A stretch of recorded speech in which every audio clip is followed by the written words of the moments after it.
मित्रांनो, तुम्ही कधी विचार केलाय का की ज्या देशांमध्ये एकेकाळी हिंदू राजांचं राज्य होतं आणि जिथे जगातील सर्वात मोठी हिंदू मंदिरं होती, आज तिथले हिंदू नक्की कुठे गेले? आज आपण अशाच 3 देशांबद्दल बोलणार आहोत जिथे हिंदू लोकसंख्या एकेकाळी बहुमतात होती किंवा खूप मोठी होती, पण आज तिथे हिंदू नावापुरतेच उरले आहेत. आजचा हा व्हिडिओ खूप महत्त्वाचा आहे, कारण यातून अशा काही गोष्टी उलगडणार आहे ज्या कदाचित तुम्हाला माहीत नसतील. चला तर मग व्हिडिओला सुरुवात करूया. आज जेव्हा आपण टीव्हीवर किंवा बातम्यांमध्ये अफगाणिस्तान हे नाव ऐकतो, तेव्हा आपल्या डोळ्यासमोर काय येतं? सगळीकडे पडलेली घरं, हातात बंदुका घेऊन फिरणारे लोक, बॉम्बस्फोट आणि रडणारी लहान मुलं. आजचा अफगाणिस्तान पाहिला की वाटतं इथे फक्त दुःख आणि युद्धच आहे. पण मित्रांनो, इतिहास उघडून पाहिला तर एक वेगळं चित्र दिसतं. हा तोच देश आहे जो एकेकाळी भारतीय संस्कृतीचा आणि हिंदू धर्माचा खूप मोठा आधार होता. तुम्ही महाभारत पाहिलं असेल, त्यातली गांधारी माहीत आहे का, जिने आपल्या पतीसाठी डोळ्यांवर पट्टी बांधली होती? ती ज्या गांधार राजाची राज्यकन्या होती, तो गांधार म्हणजे आजचा अफगाणिस्तानमधील कंदार भाग.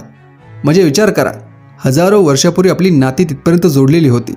तिथे फक्त हिंदूच नाही तर बौद्ध धर्मसुद्धा खूप मोठ्या प्रमाणावर पसरला होता.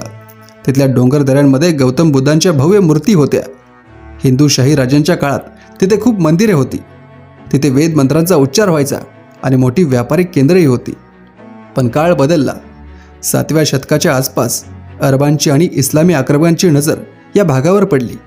इथूनच अफगाणिस्तानचा चेहरामोहरा बदलायला सुरुवात झाली. ही आक्रमणे इतकी भीषण होती की तिथल्या सत्ता एकामागून एक कोसळू लागल्या.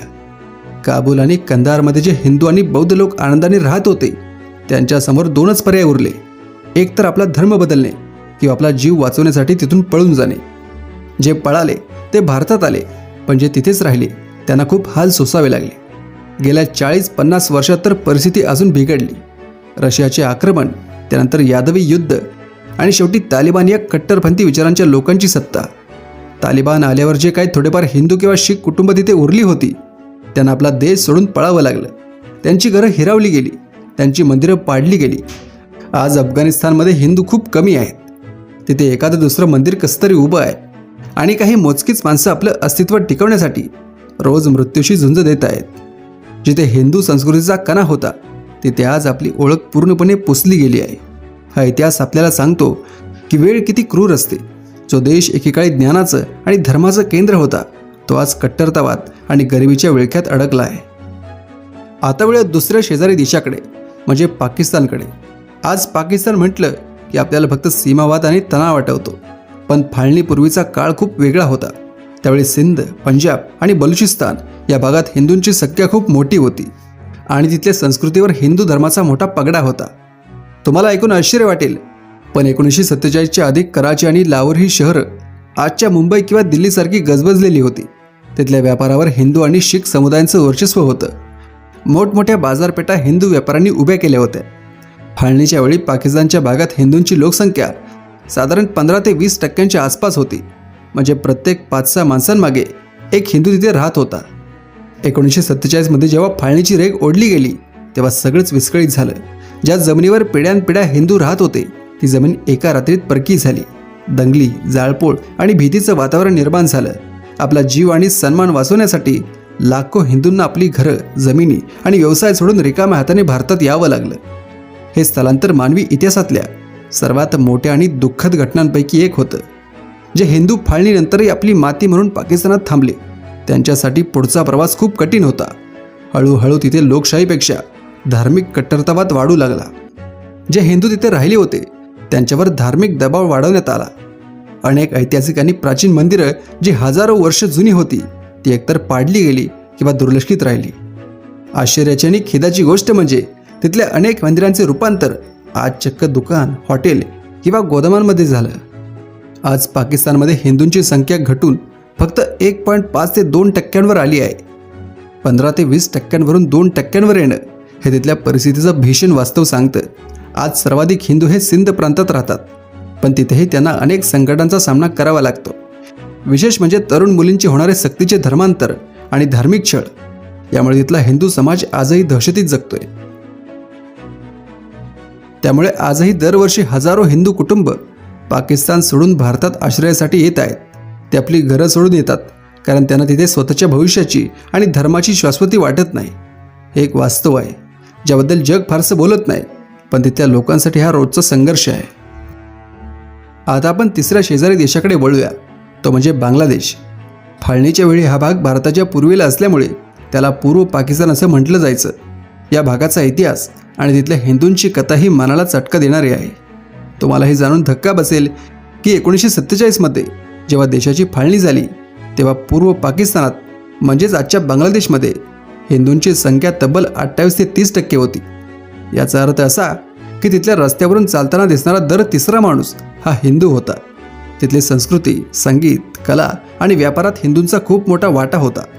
पण परिस्थिती फार काळ टिकली नाही.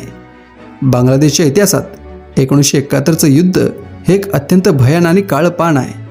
या युद्धाच्या काळात तिथल्या हिंदू समाजावर अतोनात अत्याचार झाले. पाकिस्तानी सैन्याने आणि स्थानिक कट्टरपंथीयांनी हिंदूंची घरं जाळली आणि कित्येक मंदिर जमीनदोस्त केली. या काळात झालेल्या भीषण हिंसाचारामुळे लाखो हिंदूंना आपले प्राण वाचवण्यासाठी पश्चिम बंगाल आणि आसामच्या दिशेने पळावं लागलं. त्या जखमा आजही अनेक कुटुंबाच्या मनात ताज्या आहेत. युद्ध संपलं, बांगलादेश स्वतंत्र झाला, पण हिंदूंसाठी परिस्थिती फारशी बदलली नाही. राजकीय अस्थिरता, वेळोवेळी होणारे दंगलींचे प्रकार आणि होणारा धार्मिक भेदभाव यामुळे हिंदूंची लोकसंख्या सातत्याने कमी होत गेली. पूर्वी जी लोकसंख्या 30% होती ती आज केवळ 7 ते 8% येऊन ठेपली आहे. एका मोठ्या लोकसंख्येचं इतक्या कमी प्रमाणात रूपांतर होणं हा जगभरातील तज्ज्ञांसाठी अभ्यासाचा आणि चिंतेचा विषय बनला आहे. आजही बांगलादेशची राजधानी ढाकामध्ये प्रसिद्ध ढाकेश्वरी मंदिर उभं आहे. हे मंदिर तिथल्या हिंदूंच्या श्रद्धेचं केंद्र आहे. पण मंदिर असूनही तिथल्या हिंदूंच्या मनातील भीती कमी झाली नाही. सण उत्सव साजरे करताना आजही तिथे कडेकोट बंदोबस्त ठेवावा लागतो. छोट्या छोट्या कारणांवरून कट्टरपंथींकडून हल्ले होतात आणि हिंदूंच्या मालमत्तेवर अतिक्रमण होते.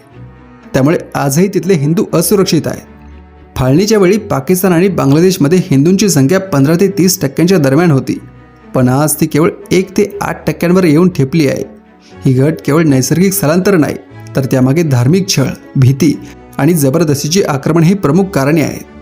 अफगाणिस्तानमधील बुद्धांच्या मूर्ती असोत किंवा पाकिस्तान बांगलादेशमधील प्राचीन मंदिरं असोत, आपला वारसा पद्धतशीरपणे नष्ट करण्यात आला आहे. ज्या भूमीवर पूजापाठ व्हायचे तिथे आज हिंदू होणं ही अस्तित्वाची लढाई झाली आहे. आज या देशांमध्ये उरलेले हिंदू कुटुंब अत्यंत असुरक्षित वातावरणात जगत आहेत. स्वतःचा धर्म पाळणे, सण साजरे करणे आणि सुरक्षित जीवन जगणे हे त्यांच्यासाठी रोजचं आव्हान आहे. शेवटी विचार करण्याची गोष्ट ही आहे की जो समाज आपला इतिहास विसरतो तो स्वतःचं अस्तित्वही टिकवू शकत नाही. जो देश एकेकाळी हिंदू संस्कृतीचा कणा होता तिथे आज आपली माणसं शोधूनही सापडत नाहीत. ही केवळ इतिहासाची पानं नाहीत, तर आपल्यासाठी एक मोठी चेतावणी आहे.